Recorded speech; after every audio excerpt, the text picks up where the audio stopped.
অপু দিদি থেকে বলেন, বুবলি বলেন, পরিমণি বলেন, বিদ্যা সিনহা মিম বলেন, পূর্ণিমা বলেন, তারা যথেষ্ট যথেষ্ট গ্ল্যামারাস। তার অ্যাক্টিভিটিস বা তার কোনো কিছু নিয়ে চুল বলেন বা কোনো কিছু নিয়ে আসলে সমালোচনা করাটা আমাদের খুবই নিচু মন মানসিকতা হয়ে যায়, কারণ উনি আমাদের অতিথি। এটা নিয়ে বলতে চাই সেটা হচ্ছে যে এটা নিয়ে না দেশে না খুব মিশ্র প্রতিক্রিয়া হয়েছে। কেউ কেউ এটাকে খুব পজিটিভলি নিয়েছে, কেউ কেউ এটাকে নেগেটিভলি নিয়েছে। বাট আমি দুই পক্ষের সাথে আসলে একমত। প্রথম কথা হচ্ছে যে বাংলাদেশে মানে আমরা ওই কম্প্যারিজনে কেন যাচ্ছি যে বাংলাদেশে এর চেয়ে সুন্দরী নায়িকা আছে, বাংলাদেশে এর চেয়ে সুন্দরী মডেল আছে। উনি ওনার জায়গায়, উনি একজন অতিথি, ওনাকে আমরা আমন্ত্রণ জানিয়েছি দেখি উনি এসেছেন। আমরা যদি তাকে ইনভাইট না করতাম, আমাদের দেশের মানুষ যদি তাকে ইনভাইট না করতো, তাহলে উনি হয়তো এভাবে পাবলিকলি আসতো না, হয়তো এমনি বেড়ায় যেত। আর আমরা কেন ওই কম্প্যারিজনে যাবো যে তার চেয়ে আমাদের দেশের নায়িকারা, তার সাথে তো কোনো কম্প্যারিজন চলে না। কারণ বাংলাদেশের মোস্ট অফ দ্য নায়িকা বা মোস্ট অফ দ্য মডেল তারা অনেক সুন্দর। উনি ওনার দেশে অনুযায়ী সুন্দর, আমাদের দেশের নায়িকারা, আমাদের দেশের নায়িকা বা আমাদের দেশের মডেলরা আমাদের দেশের মডেলের মতো সুন্দর।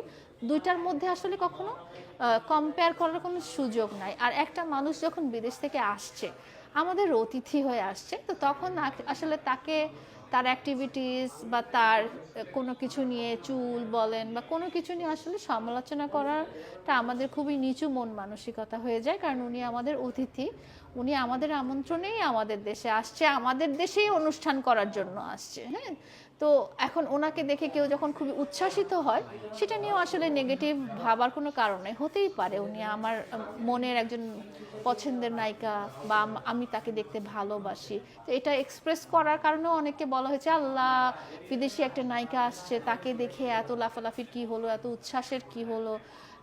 এটাও আসলে তেমন সিরিয়াস কোনো ব্যাপার না। তাকে দেখে উচ্ছ্বাসিত হতেই পারে, মানুষের একটা পছন্দ থাকতেই পারে, মানুষের একটা আইডল থাকতেই পারে। তো এখন যেটা হচ্ছে যে কম্পেয়ার করা হচ্ছে এবং লোকজন অনেকেই খুব বড় গলায় বলছে আমি হানিয়া আমিরকে চিনি, নাও চিনতে পারেন। হ্যাঁ, অনেকে অনেকে যে চিনবে এমনও না। আমিও যেমন আগে চিনতাম না, ওনাকে দেখার পরে বাংলাদেশে আসছে যখন, তখন আমি দেখা শুরু করেছি। তো আমি তাকে চিনতাম না, এটা খুব বড় গলায় বলারও কিছু নাই।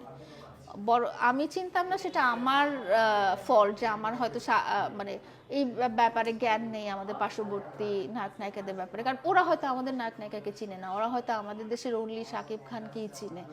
তো এই যে একদম খুব একদম উথাল পাতাল হয়ে যাচ্ছে, এত উথাল পাতাল হওয়ারও কিছু নাই। আমাদের দেশের নায়িকারা যাদেরকেই বলেন না কেন, অপু দিদি থেকে বলেন, বুবলি বলেন, পরিমণি বলেন, বিদ্যা সিনহা মিম বলেন, পূর্ণিমা বলেন, তারা যথেষ্ট যথেষ্ট গ্ল্যামার